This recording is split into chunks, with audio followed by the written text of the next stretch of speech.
Can the Euro 2024 get better than this? The group stage of the Euro is over, and now the serious business begins. The group stage has had it all. There have been shocks, twists, and turns. Teams that have been expected to dominate haven't, and teams that should have exited the tournament early on paper are going strong. Now that we are heading to the knockout rounds of the competition and the fixtures are complete, who are the teams that truly won and lost their group? Germany has been outstanding in this competition. The host nation opened the competition in the most thrilling manner with a 5-1 romp over the losers of the group, Scotland. I'll get to discussing Scotland later on. Germany has had a terrible experience with major tournaments recently. However, their new coach, Julian Nagelsmann, has turned things around by making some bold choices. Nagelsmann brought Toni Kroos back into the fold, and with that masterful performance in the first game, the choice was justified. In all of the passes Kroos made in that first game, he only misplaced one. Also, Nagelsmann's decision to build the squad around Florian Wirtz and Jamal Musiala paid off, as the two players were instrumental in how Germany played. They both scored against Scotland, and Musiala scored in their second game against Hungary. Germany have been flying high, but in their last game against Switzerland, they learnt that they can't underestimate their opponents.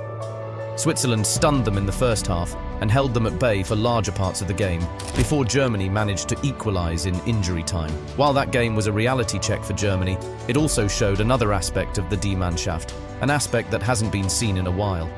They are now mentality warriors who will fight till the end of the game. It also showed how tactically dynamic Julian Nagelsmann is willing to be, as he changed how Germany approached the game, and it worked. This is unlike his counterpart in England, Gareth Southgate, whose leadership of England is going south faster than Nedim Badrami's goal against Italy. Now, Germany will face Denmark in the round of 16, and if they could win that match, they'll face Spain and give us another incredible Euro 2024 match. Scotland didn't learn from Georgia at all, which is why they are the losers of Group A. This is Georgia's first time ever in the main Euro tournament, and they have done something incredible, but more on this later. Scotland, on the other hand, have resolved to being perennial losers of this competition. This is their 5th time at the Euro, and they have been absolutely poor. They weren't expected to beat Germany, but they didn't even try to cause an upset.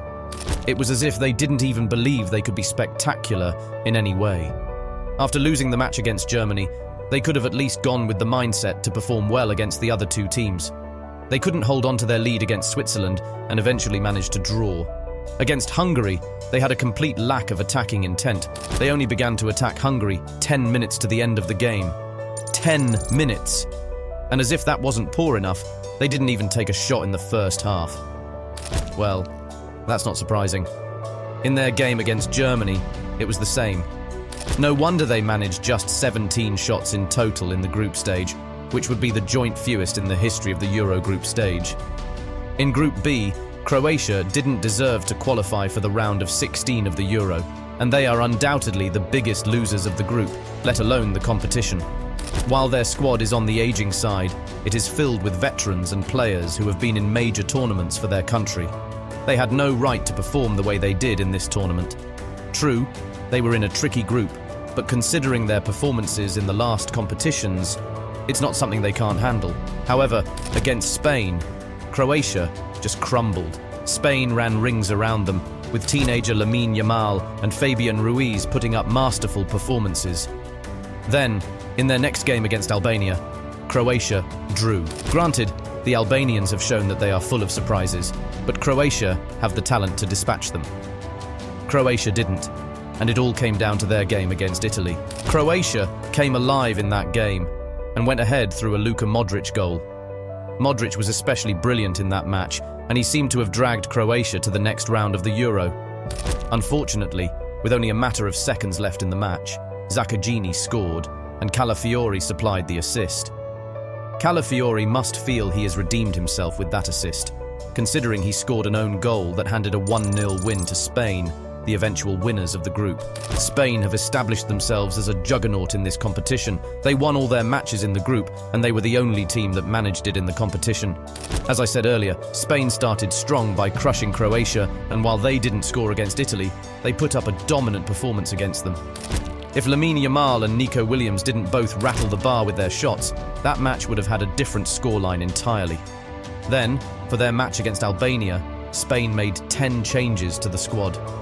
Those guys who played against Albania were also impressive and showed how stacked Spain's squad is. If Spain win their round of 16 match against Georgia, can they show their quality against their quarter-finals opponent, which could be Germany? Or will Spain suffer a heartbreak similar to that of the Euro 2020? No matter what, Spain have shown that they intend to go all the way in this tournament. England, on the other hand, have been incredibly poor and rather boring. England are the losers of Group C.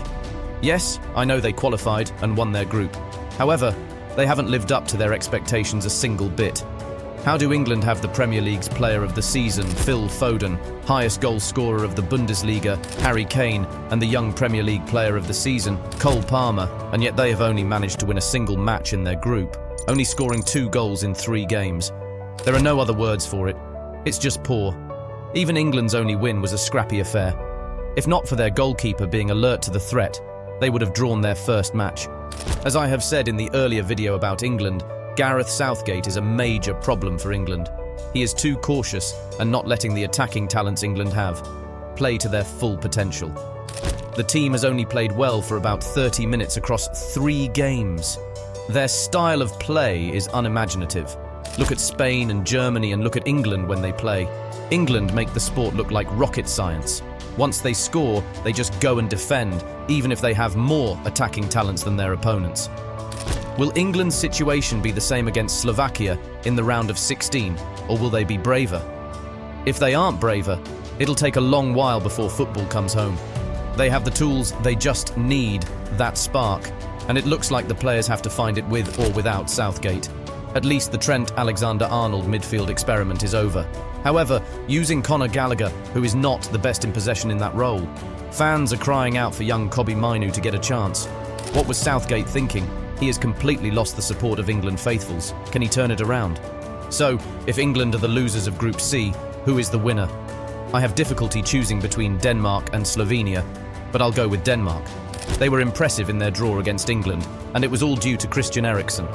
I questioned their coach's choice in bringing Eriksen, who didn't play much for Manchester United last season, but that decision has been an incredible one. The player has won 2 Man of the Match awards so far, and isn't showing signs of slowing down.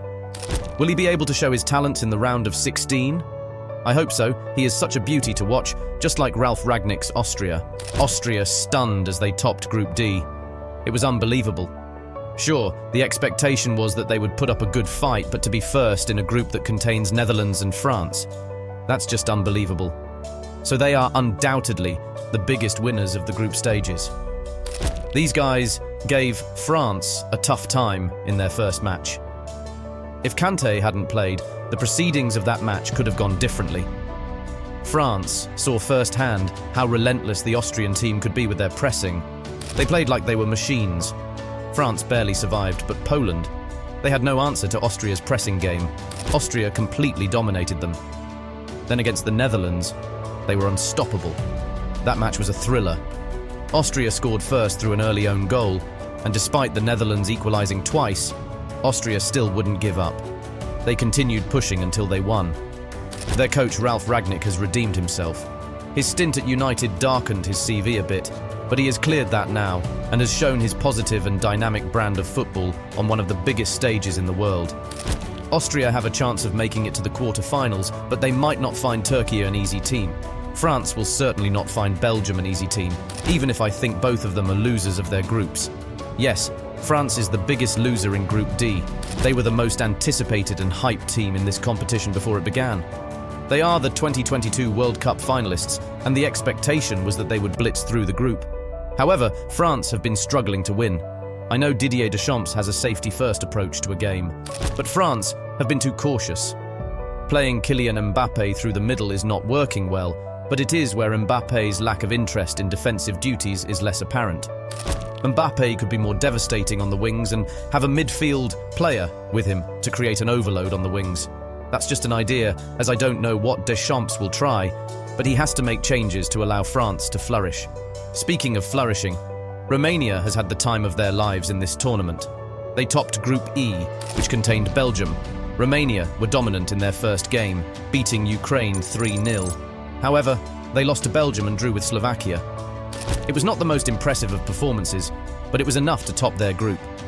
Belgium, on the other hand, are the losers. Sure, they qualified for the round of 16, but they haven't played in a way that showed how talented they are. They are past their golden generation, but they were in a relatively easy group by their standards and should have won it easily. However, this is football, and they kept wasting scoring opportunities and had a scrappy qualification to the next round. They have been misfiring, to say the least. Do you think Portugal have recovered from their shock of losing to Georgia? I doubt it. They had a flawless qualification process and scored lots of goals. However, since the qualification began, they haven't been completely dominant. Still, they won those matches.